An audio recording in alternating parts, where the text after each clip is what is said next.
Pues comenzamos. Si alguna vez has dudado de las versiones oficiales, si consideras que detrás de los sucesos extraños y misteriosos hay mucho más que fraude y confusiones, si te apasiona descubrir en los límites de la ciencia y hurgar en mitos y leyendas para comprender la historia de un modo diferente, has encontrado tu sitio. Como adelantábamos en la introducción, es semana de tertulia en el Dragón. Y hoy queremos profundizar en una difusa línea, en la difusa línea que a veces parece establecerse entre la genialidad y la locura. Y como de esa imposible o paradójica mezcla, pues a veces resultan ideas, avances, conocimientos que estamos comprobando en estos días, vais a saber por qué, que pueden salvar vidas y pueden ayudarnos mucho a enfrentar crisis como, bueno, pues la que por desgracia estamos viviendo, la crisis del coronavirus, donde, bueno, pues estas pruebas PCR se han hecho indispensables. Y diréis, ¿qué hacemos aquí hablando, ¿no?, de estas cosas? Pues tiene su relación con el misterio. Lo repito, vamos a profundizar en esa paradójica relación de locura, genialidad y los resultados que puede llegar a dar. Para todo ello están con nosotros nuestros locos geniales, nuestros tertulianos, nuestros compañeros. Por un lado, vamos a ir casi por orden alfabético. El escritor, director de la Feria Esotérica Magic Internacional, Alfonso Trinidad. ¿Qué tal, Alfonso? Pues muy bien, encantado una vez más de estar con todos vosotros, a pesar de la locura, como bien decías. Sí, señor. Está también con nosotros, bueno, pues Josete Flores, nuestro compañero, el hombre encargado de todo lo que tiene que ver con el tema digital en el Dragón, las redes sociales. Josete, ¿qué tal? Bienvenido. Muy bien, Jesús, muchas gracias de nuevo por permitirme estar aquí en el Dragón. Y también no podía faltar para esta tertulia el historiador, nuestro compañero habitual, Juan José Sánchez Oro. Juanjo, ¿qué tal? Hola, muy bien. Bueno, temazo el que tenemos hoy, ¿eh? La verdad es que sí. Me recuerda una letra de uno de mis grupos favoritos, que es Pink Floyd, que tiene una canción que se llama algo así como, traducido sería Daño Cerebral, y uno de los versos es «Hay alguien en mi cabeza que no soy yo». Juanjo, el titular es bastante llamativo y yo creo que va a romper un poco los esquemas a nuestros oyentes, a los dragonautas, pero enseguida van a comprender por qué. Y es que el inventor de las PCR, el doctor Kary Mullis, premio Nobel de Química en el año 1993, precisamente por la invención, por el descubrimiento de esta reacción que hoy día pues tanto nos está ayudando, es un hombre que ha tenido experiencias extrañas de todo tipo. Ha hablado con fantasmas, ha hablado casi con aliens. La propia idea de las PCRs le vino pues por inspiración casi divina. Cuéntanos un poco, ¿no?, cuál es la trayectoria de este personaje y cuál es su relación con estos temas tan extraños que habitualmente tratamos en el Dragón. Pues sí, es un personaje de lo más controvertido, de lo más extravagante, pero también de lo más fascinante, yo creo. Una de las palabras que hemos aprendido en este último año, en el que todos de alguna manera nos hemos hecho casi virólogos, ha sido esta de PCR, que es una técnica que realmente, como tú señalabas, ya en el 1993 recibió el Premio Nobel de Química porque, aunque para nosotros ha sido también casi una novedad, realmente en su momento revoluciona la bioquímica y cualquier laboratorio, por pequeño que sea, de bioquímica, utiliza esta técnica que sirve para desenroscar, vamos a decir así, un poco las secuencias de ADN, para poder replicarlas de una manera casi exponencial, que es lo que se hace precisamente en la vacunación. Es casi como generar fotocopias de estos fragmentos de ADN, y se utilizan en todo lo que tiene que ver desde modificación genética hasta las pesquisas policiales tipo CSI. Pues en todo ese ámbito están implantadas las PCRs. Y el descubridor de esta técnica es este personaje que comentabas, este Kary Mullis, que realmente es un ejemplo de cómo alguien en un momento dado puede tener una especie de conocimiento, de alumbramiento genial de manera espontánea, ¿no? A mí siempre estos casos me sorprenden mucho porque parece como que uno no es dueño de sí mismo, no es dueño de su inteligencia, y que están sucediendo cosas en esa cabeza, en el interior de nuestras mentes. Ahí funcionan engranajes ocultos que alumbran conceptos, alumbran descubrimientos, como en este caso geniales, de una manera que podríamos decir casi por generación espontánea. Sí. Y este caso es así. Esta persona tiene una trayectoria muy particular, tuvo un tanto errática también, porque aunque él se dedicó a la bioquímica, estudió y fue doctor en bioquímica en Berkeley. Sin embargo, luego tuvo una etapa en la que abandonó todo este tipo de investigaciones, se dedicó a trabajar en una panadería y luego, sin embargo, sí, o sea... Con masa madre y estas cosas. Sí, se dedicó un poco a la repostería y resulta que luego, en cambio, volvió a retomar un poco esta carrera de bioquímico, entró en una determinada empresa, intentó realmente, para que veáis lo extraño que era, en un momento dado empezó a coleccionar pelo de grandes celebridades. ¿Pelo? Pelo. Madre mía. Sí, porque lo que hacía era vender joyas que contenían réplicas del ADN obtenido, extraído, copiado con su técnica de ese pelo de esas celebridades. Entonces, tú podías coger joyas, por ejemplo, que tuvieran ADN, copias del ADN de Elvis Presley o de Marilyn Monroe, por ejemplo. Fracasó con esta empresa, pero... Eso, qué sorpresa, ¿no? La verdad.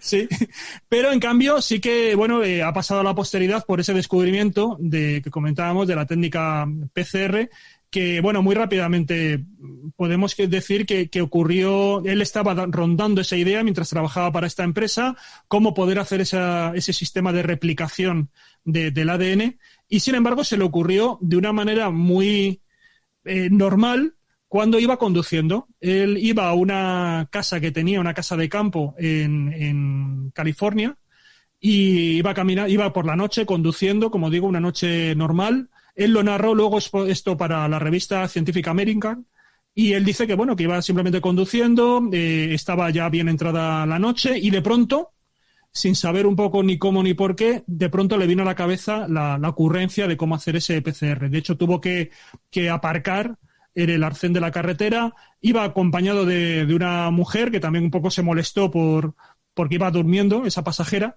y sin embargo él ya se puso como loco a empezar a notar todo ese tipo de cálculo de cómo realizar esa PCR, y a partir de ahí se produjo ese descubrimiento.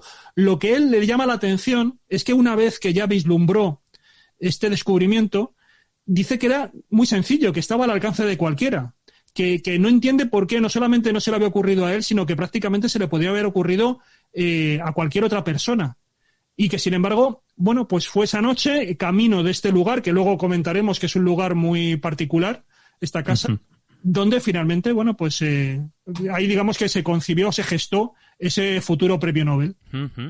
Claro, yo no sé, Alfonso, Josete, si también influye el hecho de que, eso queda muy bonito, ¿no? Decir que se le puede ocurrir a cualquiera, pero de alguna manera él no es que tuviera ya la idea en la cabeza, pero es un hombre que venía de formarse en esas cuestiones, que de alguna manera no tiene las mismas conexiones a nivel de conocimiento que podemos tener nosotros, ¿no? Que no somos expertos en la química. Influye también estar un poco en ese ambiente, ¿no? En ese fregado. Sí, fíjate, a mí hay una cosa que me sorprende y que realmente me interesa muchísimo, ¿no? Estamos hablando de una experiencia, llámala mística, llámala extraña, llámala paranormal, como quieras, pero de alguien que tiene unos conocimientos científicos abrumadores, ¿no? Y mi reflexión es un poco a veces, ¿no? ¿Por qué sucedería en algunas circunstancias cuando nos explican esas experiencias, personas que no tienen ningún tipo de formación y tratan de darnos un mensaje absolutamente, algunas veces desequilibrado, podríamos definirlo, si no vendrá dado precisamente por esa falta de conocimientos? Es decir, que esa chispa, ese factor externo de alguna manera que a lo mejor está induciendo a la persona, el hecho de no tener los conocimientos adecuados le impide generar lo que le están transmitiendo. Es decir, ¿no? que esas vamos a llamarlas conexiones o esas epifanías en función un poco del cemento o de la masa que aporte el cerebro donde se puede producir, pues puede dar como resultado eso, ¿no? Un premio Nobel y una prueba que a día de hoy nos está ayudando muchísimo, o esas conexiones de repente generar, pues no sé, una experiencia extraña, epifánica, un poco como estaba comentando, ¿no? Sí, no, eso por ejemplo, le sucede a Josete y no hay PCR. Así de claro, ¿no? Básicamente. Claro, es algo parecido a lo que él planteaba Alfonso, ¿no? Es decir, aquí vemos que se refleja, que se materializa de alguna manera en algo pues muy importante, que encima le dan el premio Nobel de Química, que ahora estamos viendo, ya no solo ahora, sino desde el 93, ¿no? Pues esta prueba ha beneficiado mucho. Pero claro, algo parecido a lo que puede ser pues también algún creador que esté trabajando en una novela, en una canción, en una obra artística, y de repente llega ese momento casi místico, ¿no? Que resuelve de alguna manera. Eso, fíjate, Jesús, perdona que os interrumpa, eso, Sí. que podríamos llamarlo inspiración de alguna forma. Exacto, la famosa bombilla de los cómics, ¿no? De que cuando a alguien se le ocurre una idea, pues se dibuja la bombilla. Yo recuerdo hace muchos años para un libro que estuve escribiendo que no ha sido publicado todavía, no sé ni siquiera si lo publicaré y no voy a decir su título tampoco, pero sí que tuve acceso y de hecho podríamos haberlo mirado a determinados estudios que se hicieron y que se han hecho en diferentes universidades en relación a ese proceso del que hablaba Juanjo, ¿no? De por qué hay momentos en los que estás obcecado en conseguir un resultado y no eres capaz de hacerlo, y sin embargo cuando te relajas y dejas de estar pendiente de eso, aparece el resultado, ¿no? Y había un estudio muy curioso que fue el que me hizo más gracia, que decía que precisamente en los momentos de pereza, es decir, en los momentos cuando uno está más relajado, es cuando suceden. Ya sé qué libro es. Sí. Y el lugar donde era más habitual que eso se produjera era en la taza del váter. Es decir, cuando uno estaba sentado haciendo sus necesidades, era uno de los momentos culminantes donde a mucha gente se le ocurrían las cosas que podían solucionar el problema que habían tenido durante los últimos días. Pero es que hay muchos momentos tópicos de alguna manera. Está esa taza del váter, ¿no? Donde mucha gente, pues de repente tiene buenas ideas. Está ese consultar con la almohada, que de alguna manera, pues es algo parecido, ¿no? Dejarlo fluir y de repente llega, ¿no? Incluso, pues algunas de estas ideas han llegado en sueños o se han resuelto precisamente en sueños. Lo que hacía Salvador Dalí, por ejemplo, que es una de las anécdotas, al dormir, él de hecho se despertaba para hacer sus pinturas, y él dormía con una especie de orinal de cerámica a su lado, y en la mano portaba una llave, de esas llaves antiguas, metálicas, para que en el momento que él se durmiera, la mano cedía, la llave impactaba contra el orinal de cerámica, se despertaba y en aquel momento tenía esa inspiración que él necesitaba para hacer algunas de sus pinturas, ¿no? Eso es muy evidente con lo que estamos contando ahora mismo, la verdad. El gran filósofo René Descartes, que es uno de los pioneros de la ciencia moderna en el siglo XVII,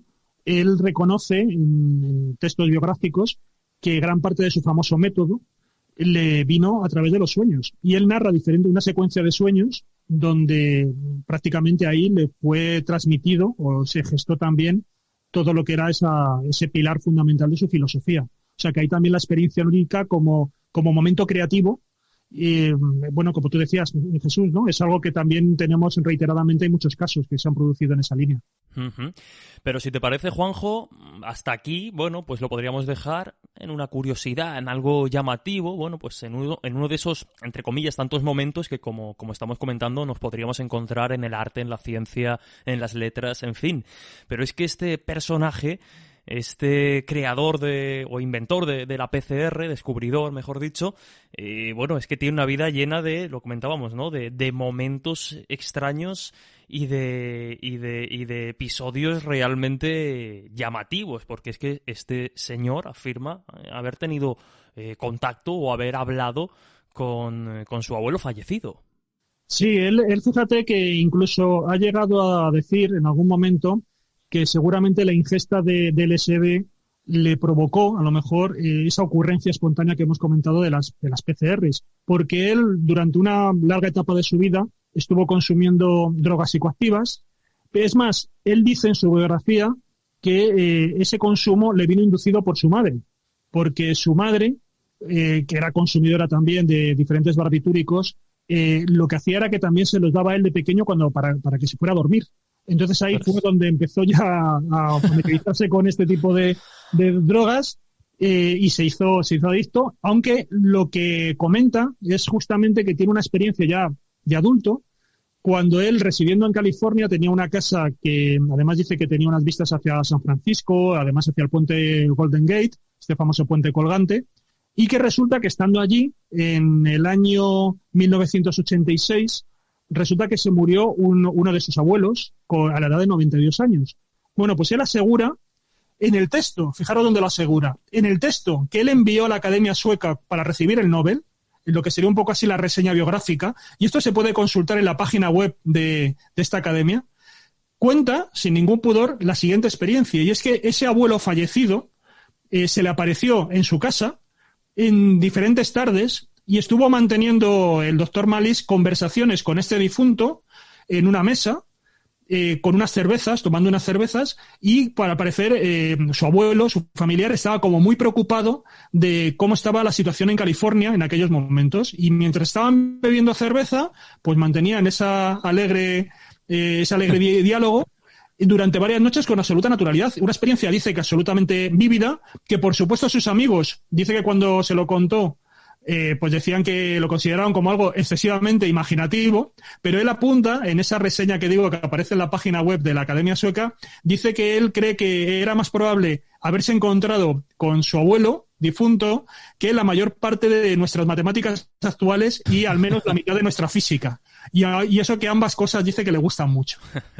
No, pero claro, yo abro un poco la pregunta, Josete, por ejemplo, ¿no? Es que entiendo que los dragonautas, que los oyentes ahora se deben de estar quedando un poco con la boca, con la mandíbula desencajada, porque claro, no solemos hacer estas asociaciones, no se suele hablar de un premio Nobel de Química, que además ahora está muy, muy presente, por desgracia, con estas PCR, y de repente que con toda naturalidad este señor te diga, y ahora vamos a seguir viendo experiencias, pues que ha estado tomando cervezas con su abuelo fallecido y hablando con el espíritu de este señor. Es que desde luego nos rompe un poco los esquemas. Pues desde luego que los rompe, porque no es lo habitual, como tú comentas, y tampoco es nada habitual que un premio Nobel haya sido consumidor habitual de LSD, nada más y nada menos. Bueno, eso a lo mejor habría que investigarlo más a fondo. Digamos que no es habitual que lo reconozca. Que lo reconozca, bueno. Luego cada uno lo que hace en su casa. Efectivamente. Por cierto, que el LSD, inventado por Albert Hoffman, a finales de los años 30, trabajaba en el descubrimiento de un medio que ayudara a purificar los compuestos producidos por algo que era el cornezuelo de centeno. Lo que quería era evitar las hemorragias que se producían en los partos. Y fue de manera accidental que sufrió ese primer viaje de la historia del LSD tras ingerir una gotita que se le había caído en los dedos, ¿no? O sea que... Ese cornezuelo que de alguna manera también es, si no me equivoco, y aquí a lo mejor estoy demostrando mucha ignorancia, ¿no? Pero el causante de algunas de esas histerias colectivas y movidas que se generaban, por ejemplo, en los conventos, ¿no? Con el Ludún y estos sitios. Y los bailes de San Vito. Y los bailes de San Vito también, sí, es verdad. Son esa sensación de quemazón que realmente invadía el cuerpo, sí. Bueno, pero fíjate que vamos saltando de un sitio al otro y nos vamos encontrando con casualidades, curiosidades, cosas extrañas que hacen que los científicos a veces se valgan de estas cuestiones para conseguir sus logros. Sí. Y bueno, hoy en la tertulia vamos a ver que el tiempo es limitado como tal y vamos a comentar unos ejemplos, pero realmente, bueno, al final haremos un repaso más en modo lista, digamos, en modo ranking, pero comprobaríamos que efectivamente es más común de lo que normalmente se cuenta. Lo que yo no sé si es tan común, Juanjo, y es que, claro, los oyentes estarán diciendo, no, yo no creo que una vuelta de tuerca más sea posible. Hemos dicho esa inspiración casi, bueno, no divina, ¿no? Pero sí extraña. Hemos hablado de ese encuentro del doctor Malice con su abuelo fallecido. Pero es que, como digo, una vuelta de tuerca más. Este hombre llegó a hablar con un mapache. Sí, el doctor Malice tiene una biografía que traducida sería algo así como Bailando desnudo en el campo de la mente. La publicó en 1998 y tiene un capítulo titulado No se permiten extraterrestres. En ese capítulo cuenta una serie de experiencias donde nosotros podemos vincularlas a un poco la temática ufológica. Y él dice que en el año 1985, cuando solía pasar en soledad los fines de semana en la cabaña que hemos comentado antes, a la que iba de camino en coche, donde se le ocurrió la técnica de la PCR, Bueno, pues esta cabaña tiene allí una pequeña cabaña y tiene además está en mitad de un bosque en el condado de Mendocino, en California. Y resulta que, bueno, pues un fin de semana iba para allá, iba con los alimentos, se fue a la cabaña, llegó allí más o menos el viernes a la medianoche, encendió las luces de la cocina y dejó las bolsas de alimentos que tenía para el fin de semana, las dejó pues ahí en el suelo. Tomó una linterna y se marchó hacia el retrete, porque el retrete estaba en el exterior de la vivienda. Y cuando iba de camino, resulta que bajó los escalones, de pronto iba por el sendero y vio en un abeto algo como que brillaba al pie del abeto. Apuntó la linterna hacia esa dirección y la luz lo que hace es iluminó a un mapache. Parece como que no estaba asustado y que él vio que además tenía como un fulgor especial este mapache, y sorprendentemente en ese momento el mapache le dijo: buenas noches, doctor. Y dice que lo siguiente que recuerda es que ya de pronto ve que está amaneciendo, o sea, hay una situación de tiempo perdido, está amaneciendo, se ve caminando por un sendero cuesta arriba en dirección hacia la casa. Y de pronto la sensación de, bueno, ¿qué diablos estoy haciendo aquí? No recordaba absolutamente nada de todo el tiempo transcurrido, de todo lo que había pasado la noche anterior. Y sí que es cierto que cuando llega al interior de la casa, seguían las luces encendidas, seguía la comida, las bolsas de comida en el suelo de la cocina. Él no había notado que tuviera ningún tipo de la vestimenta húmeda. Decía que si había pasado la noche al raso, pues seguramente sí que tendría pues la típica humedad del rocío. Pues no había nada de eso, y sin embargo no supo explicar nada más. Sí que es cierto que desarrolla como una gran obsesión hacia el lugar, hasta el punto de que le invade como una especie de pánico insuperable, no quiere volver a este sitio, hasta que finalmente, al cabo de un año, el doctor Mallis se arma de valor, va con un rifle aquí a la cabaña, y de pronto se pone a disparar hacia unos árboles, gritando: salid de mi bosque. Y cuando finalmente dispara hacia una especie de laurel que crecía cerca de una pequeña cascada en un riachuelo, en una zona donde había helechos, dice que además, como viendo la figura de John Wayne a su lado, que le decía algo así como: dale, chico. Entonces, disparando con ese rifle, finalmente acribillas toda esta zona y después de esa ráfaga de disparos parece como que casi es una acción terapéutica, porque desde ese momento, después de esos tiros, ya no volvió a sentir nunca más pánico y como que se reconcilió con ese lugar, ¿no? Entonces esta sería un poco la experiencia completa, también muy llamativa, de este lugar que como se había convertido en una especie como de santuario para él, porque tiene esa doble vía. Por un lado fue el lugar que le conduce al premio Nobel, pero al mismo tiempo tiene esta relación de amor-odio, ¿no? Con esas... Hombre, mató a sus fantasmas a lo bestia, desde luego, ¿no? Se fue con la escopeta y ahuyentó a sus miedos con respecto a ese lugar. Alfonso, claro, lo llamativo de esta delirante anécdota es que, bueno, pues el protagonista es un mapache y parece que nos hace más gracia, pero esto sería casi un plato común de alguna manera en encuentros ufológicos, por ejemplo, ¿no? Que es un poco a lo que nos recuerda, es decir, pues de repente un ser extraño, un mapache, un animal, incluso ahí tenemos también ciertos elementos. Me venía a la cabeza, no sé por qué, el libro Un banquete troyano, ¿no? Donde los alimentos cobran una dimensión diferente, pero que está siempre relacionado con ese ámbito de la ufología un poco. Sí, además entra de lleno en esa, digamos, que forma que tiene de presentarse el fenómeno ufológico, ¿no? A todo el mundo y que al final hemos determinado por llamarlo absurdo, el absurdo del fenómeno ovni, precisamente porque se refleja ante nosotros de esta manera tan ilógica, ¿no? A través de apariciones. Recuerdo ese otro libro, Visiones, apariciones y visitantes del espacio, ¿no? Un libro imprescindible en el que, bueno, pues al final nos hemos acostumbrado a relatos absolutamente increíbles, ¿no? En este caso, pues bueno, nos hace gracia, ¿no? El hecho de que parece que sean anécdotas de un gran científico, pero yo creo que es muy interesante, ¿no?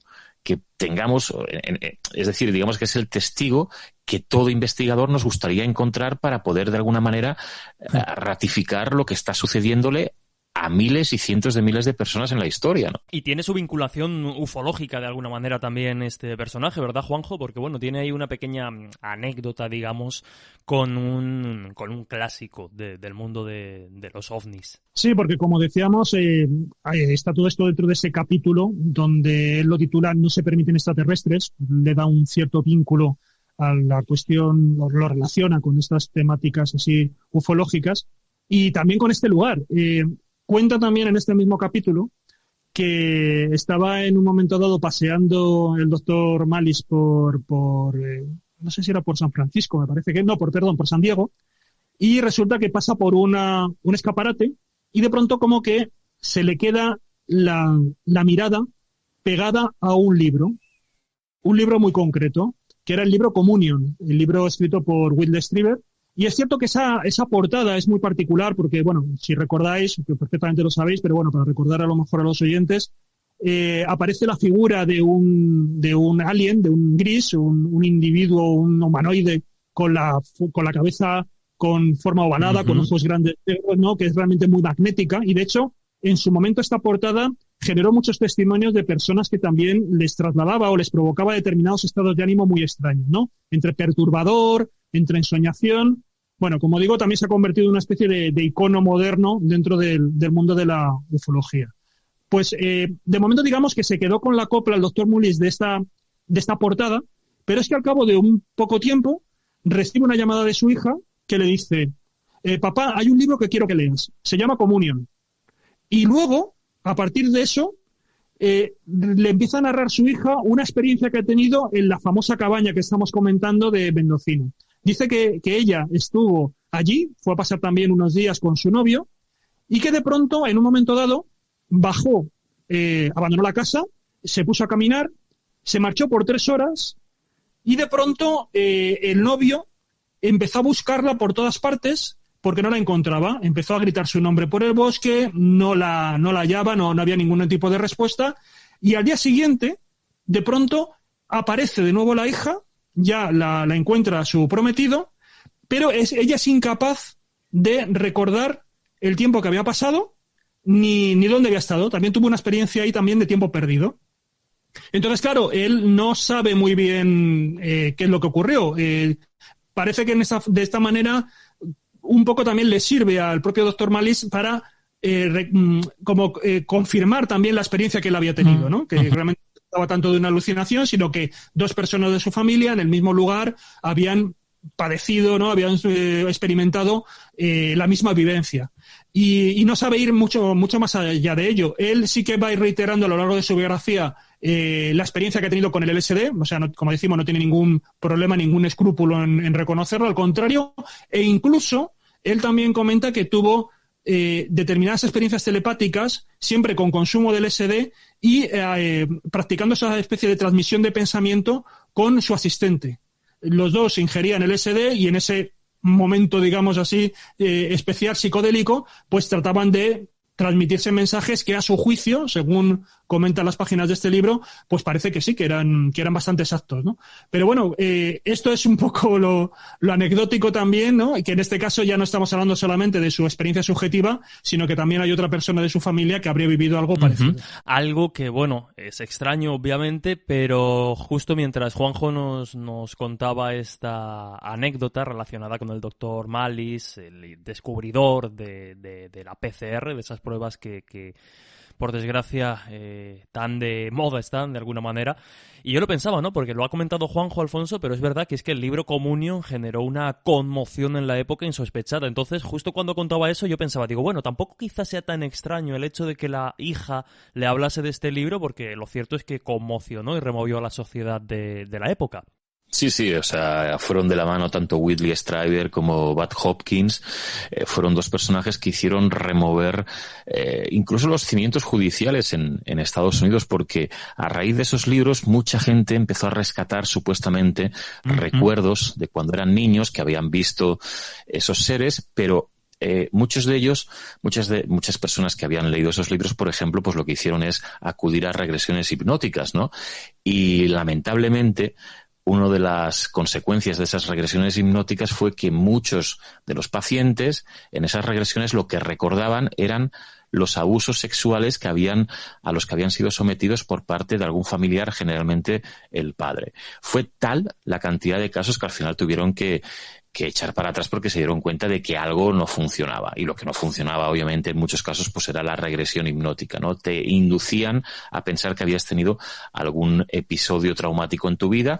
Y, curiosamente, y a mí también me ha pasado en la investigación ufológica, utilizando la regresión hipnótica, y me ha pasado en una ocasión muy concreta en que se confunden o se tapa un abuso sexual y se adorna como si fuera un encuentro ufológico. Y eso sucedió en los finales de los años 80, principios de los 90, sobre todo en Estados Unidos, ¿no? Con las obras tanto de Whitley Strieber como de Bud Hopkins, ¿no? Y esa portada casi maldita, ¿no? Esa imagen de esos profundos ojos negros que parece que te traspasan y que te hacen pensar que tú también has vivido algo parecido a lo que está reflejando el escritor de ciencia ficción Strieber. Algún día podremos hablar, porque es interesante, Juanjo también lo conoce muy bien, esto tiene que ver también con ese pánico satánico y de alguna manera, y esos falsos recuerdos a veces, o como bien decías, Alfonso, ¿no? Ese camuflaje que a veces se produce de recuerdos y experiencias traumáticas que se disfrazan de alguna manera de experiencias ufológicas o paranormales.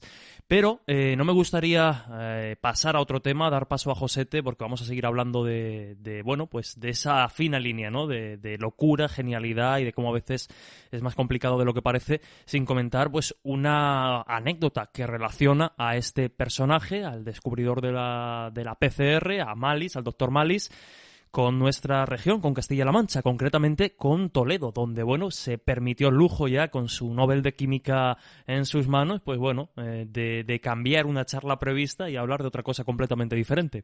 Sí, el doctor Malis murió en el año 2019. Digamos que no vio realmente el auge que había tenido justo la PCR al año siguiente a partir del coronavirus. Pero bueno, ya tuvo todos los reconocimientos en vida que un químico de su envergadura pues podía tener, ¿no? Ya tuvo una vez que tiene el premio Nobel. Sin embargo, al mismo tiempo que despertaba la admiración de muchos de sus colegas académicos, también con el paso del tiempo despertó bastante animadversión, porque Karim Malis era un negacionista del cambio climático y también del SIDA. Él decía que realmente el SIDA no estaba provocado por un virus, sino que ahí se introducía dentro de lo que era el pensamiento conspirativo y realmente negaba que realmente fuera una enfermedad como de las características que luego se demostró que eran, ¿no? Entonces esto chocaba bastante. Y lo que tú señalabas, en el año 1994 visita España, justamente es el año siguiente de haber obtenido su premio Nobel de Química, y claro, lo que se espera de él es que dé una charla sobre la materia que ha sido galardonada. Él iba además como el invitado de honor que clausuraba el Congreso de la Sociedad Europea de Investigación Clínica en Toledo, y se niega a dar la charla sobre la materia del premio Nobel y decidió hablar sobre el SIDA. En los términos que estamos comentando, ¿no? Negando que realmente esta enfermedad hubiera sido provocada por un virus. Y claro, la crónica que hay de esa época, que salió además publicada en periódicos generalistas, como por ejemplo en El País, dice que Malis empezó a arrancar muchas risas en el auditorio porque cuando se presentó decía que él venía con gran ilusión a España, pero sobre todo se dirigía a Sevilla porque decía que había oído que ahí había una clase de festival extraño en el que se emborrachaba la gente toda la noche. Y que eso le atraía mucho y que quería ir para allá. No sabemos si sería la Feria de Abril o algo por el estilo, ¿no? Y luego, además, cuando ya se pone a disertar, empieza a desarrollar su ponencia, él demuestra que es bastante, o hace una exposición como muy farragosa, como muy confusa, y empieza a proyectar fotografías donde aparecían imágenes geométricas sobre mujeres desnudas.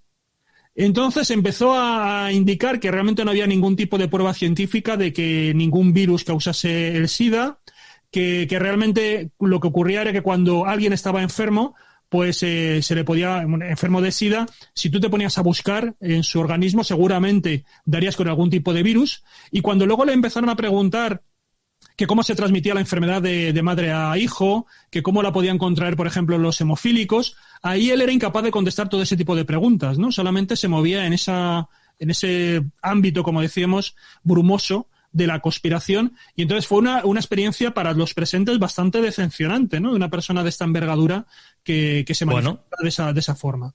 Vamos, si te parece, hacemos una cosa. Bueno, seguro que quizá algún oyente pues recuerde o incluso estuviese como asistente en aquella charla. Si lo recuerda, sería interesante recibir algún testimonio de aquel momento.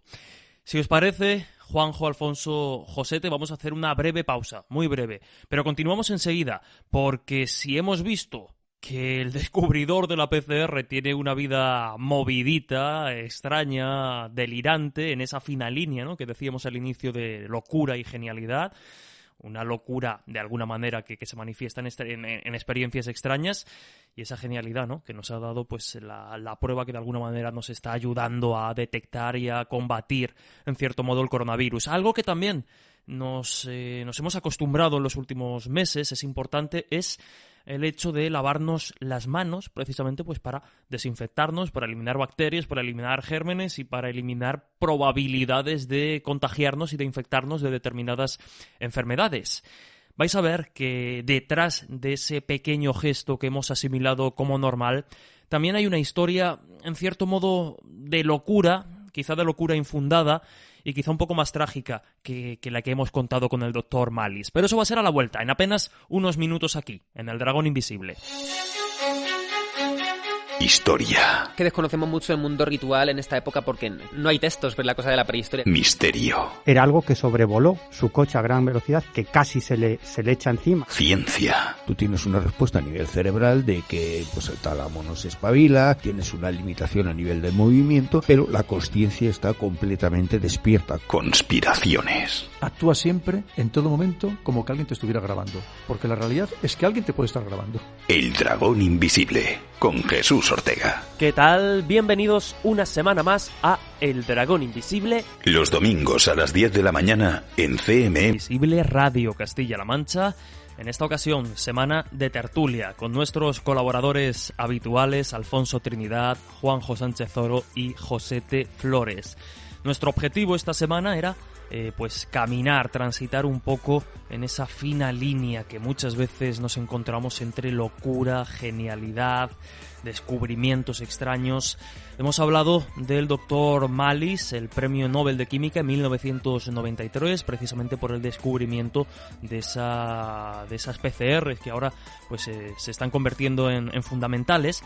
Pero decía Josete que otro de esos pequeños gestos que hemos asimilado y que realmente salva vidas, ¿no?, y de alguna manera está evitando pues que nos contagiemos mucho más de lo que podríamos estar contagiándonos de COVID y otras tantas cosas, es el hecho de lavarnos las manos. Claro, hoy día lo tenemos ultra asimilado, no solo por el COVID, sino pues bueno, de manera ya natural. Sin embargo, hubo una época y hubo un personaje que peleó porque esto se convirtiese de alguna manera en fundamental, y la comunidad científica se le echó encima. Lavarse las manos era una tontería, casi que lo condenaron al ostracismo, a la locura. Y bueno, la historia de Ignaz Semmelweis es también una historia, pues eso, ¿no? Una historia un poco triste, quizá. Sí, una historia triste porque, bueno, hace 50 años, pues como tú has comentado, no era lo habitual lavarse las manos, aunque parezca mentira y hoy lo tengamos tan asimilado. Y bueno, este Ignaz Semmelweis que has comentado, pues era un médico de origen húngaro, también de origen alemán, nacido el 1 de julio del 1818, perdón. Y bueno, este médico, pues fue el primero que introdujo en el mundo de la medicina el lavado de manos. De hecho, él, curiosamente, pues lo descubrió tratando a parturientas, pues vio que disminuía radicalmente, hacía un lavado de manos, y vio que disminuía radicalmente la muerte de estas mujeres, incluso en los recién nacidos, pues la fiebre prenatal, que también los asolaba a los niños. Y bueno, ya en 1847, pues Semmelweis le propuso luego a una serie de colegas, pues lavarse las manos, a médicos, lavarse las manos en este caso, antes de atender a las mujeres en hospitales para ver que realmente que no se producen tantas muertes. Y bueno, pues pese a demostrar la eficacia del lavado de manos y con estadísticas y demás, pues bueno, los sus colegas pues decidieron que este hombre estaba loco, que era un charlatán y que no servía de nada pues el lavado de manos que tenía demostrado. Él hablaba, por ejemplo, de esas partículas cadavéricas. Las partículas cadavéricas. Provocaban de alguna manera esas infecciones y la muerte. Eso es, sí, pero ya te digo, a pesar de demostrar todo esto y hablar de las partículas cadavéricas, pues bueno, y demostrar la eficacia del método, pues sus ideas pues fueron denostadas por todos sus colegas y bueno, pues lo tildaron de loco, charlatán, y al final este hombre pues fue despedido del hospital donde trabajaba. Y años después, pues cayó en una profunda depresión, se dio a la bebida y, bueno, pues su comportamiento pues no es el propio de un doctor en este caso, sino que, bueno, pues sus allegados y su esposa inclusive, pues creyeron que estaba medio loco y lo terminaron encerrando en un hospital psiquiátrico en 1865 ya. Y bueno, pues ya se sabe que en esta época los hospitales psiquiátricos, pues como eran bastante brutales en el tratamiento a sus pacientes, los sometían pues a todo tipo de tratamientos con duchas de agua fría, con purgas de aceite de ricino. Y bueno, pues también los internos de allí pues recibían bastantes palizas, no es como ahora, pues se los trataba pues a golpes. Y lo curioso de esto es que Semmelweis, al parecer, pues en una de las palizas que le dieron los cuidadores, entre comillas, pues se le infectó una herida y una septicemia, pues le acabó causando la muerte a los 47 años. O sea, fíjate, por tanto lo que había luchado de limpiar las heridas y cuidar y sin limpiarse las manos, al final muere por una infección de una herida. Paradójico, desde luego, y como decíamos, una historia triste, una historia en la que, bueno, algún día quizá profundicemos con más detalle. Ya sabéis que en el Dragón el tiempo es limitado, estamos llegando ya al final, pero no queríamos dejar de comentar, bueno, pues esas curiosidades, ¿no? Esa historia, o esas historias, mejor dicho, un poco de locura y genialidad que hemos visto que, bueno, pues por paradojas, por carambolas de la vida, nos las encontramos relacionadas pues con costumbres habituales hoy en día, pues lavarnos las manos, las pruebas PCR. Pero bueno, Alfonso, decía también al inicio que esto no se limita a científicos relacionados con, bueno, pues con el tema de la higiene o con el tema de detectar determinadas secuencias de ADN y malearlo de algún modo, sino que, bueno, esa fina frontera entre locura y genialidad está muy presente en todo tipo de disciplinas, no solo científicas. Y ejemplos hay muchos. Hay muchos. Yo de todas maneras sí que me gustaría apuntar un detalle, porque sería para un programa únicamente, en la figura de Albert Einstein, ¿no? Si estamos hablando de ciencia y de locura, ese punto de locura que tenía Albert Einstein quizá venía motivado por algunos pasajes de su vida aún no demasiado esclarecidos, en el cuanto, por ejemplo, se dice que entre sus libros de cabecera habría estado el famoso libro de Hélène Blavatsky, La doctrina secreta, una historia muy rocambolesca que se le supone a su sobrina y que pues donó ese libro en 1960, justo el que tenía todos los apuntes de Albert Einstein, ¿no? O, por ejemplo, lo que hablaba Abraham Pais, que fue su último biógrafo, y que él afirmaba que otro de los libros que tenía en su biblioteca y que continuamente consultaba era el famoso libro de la creación, el Sefer HaYesirah, de la obra fundamental en los cabalistas, ¿no? Yo creo que sería interesantísimo, pero bueno, interesante también es la figura de un científico que además fue muy conocido en la época. Su nombre, no lo reconocerán muchos, es el de Sergei Abramovich Voronov, obviamente ruso, que se hizo famoso por trasplantar testículos de monos a seres humanos. Bueno, a hombres en este caso. Vamos a ser más exactos, es decir, era parte sí, de ellos, ¿no? Pero es curioso que viene muy por encima, voy a comentarlo, porque él quedó absolutamente prendado de quien es considerado uno de los padres de la endocrinología moderna, que es Edward Brown Sequard. Que este señor no hizo algo, más que nada para que veamos un poquito en qué se movía el entorno de la ciencia a finales del siglo XIX o principios del siglo XX, que yo creo que era casi cercano al surrealismo, ¿no? Este señor se inyectó un extracto de testículos de perro y cobaya triturados Qué agradable para quien nos esté escuchando así a primera hora de la mañana en domingo. Seguro ojo, que desayunando lo agradece. Estaban convencidos de que eso le iba a provocar la vida eterna, o que el secreto de la vida eterna estaba en ese entorno, ¿no? Voronov quedó absolutamente decepcionado porque él lo probó y bueno, no sucedió nada. Pues bueno, durante los siguientes 10 años en Egipto, llevó a cabo más de 500 trasplantes de testículos de cabras, ovejas y toros. Y llegó a hacerlo en seres humanos. Pero es que lo curioso es que se puede ver en algunos documentos. Fue muy famoso en la época como al final fue perfeccionando el método y millonarios de todo el mundo pedían cita para someterse al procedimiento que él había pedido. Y pasaban bajo el bisturí de este personaje.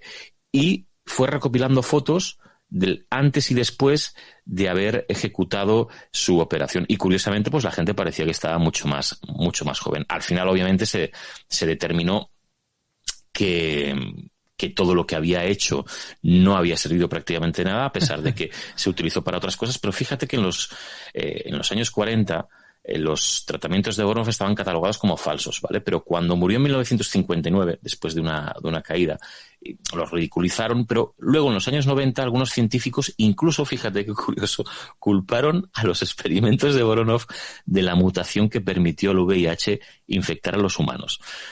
Hasta ese punto llegó la fama de un científico como Voronov, ¿no? Y como ese, hay cientos y cientos, os lo puedo prometer, y algún día podríamos hablar largo y tendido de todos esos científicos curiosos de finales del 19. Desde luego, y lo que podemos hacer además es, bueno, pues nuestros oyentes, que seguro que también conocen cantidad de historias parecidas o de científicos extraños, porque sabemos que también son buscadores y curiosos, pues nos pueden comentar, ¿no?, algunas de estas historias, anécdotas entre la genialidad y la locura a través de las diferentes redes sociales. Me preguntaba yo, Alfonso, si no estará el secreto de la eterna juventud de Juanjo Sánchez Zoro en estos brebajes.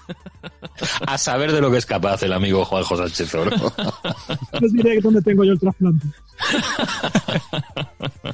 En fin, compañeros, no queda tiempo para mucho más. Bueno, las tertulias se hacen tan amenas y tan ligeras que el tiempo pasa volando. Solo me queda, como siempre, agradeceros que hayáis estado con todos los oyentes del Dragón una semana más, descubriendo cosas, buceando en curiosidades, anécdotas de la historia relacionadas. Lo estáis comprobando con la actualidad. En fin, lo dicho, Juanjo Sánchez Zoro, Alfonso Trinidad, José T. Flores, como siempre, de verdad, un auténtico lujo compartir minutos de radio con vosotros. Gracias y hasta luego. Hay otros mundos, pero están en El Dragón Invisible, en CMM Radio, con Jesús Ortega.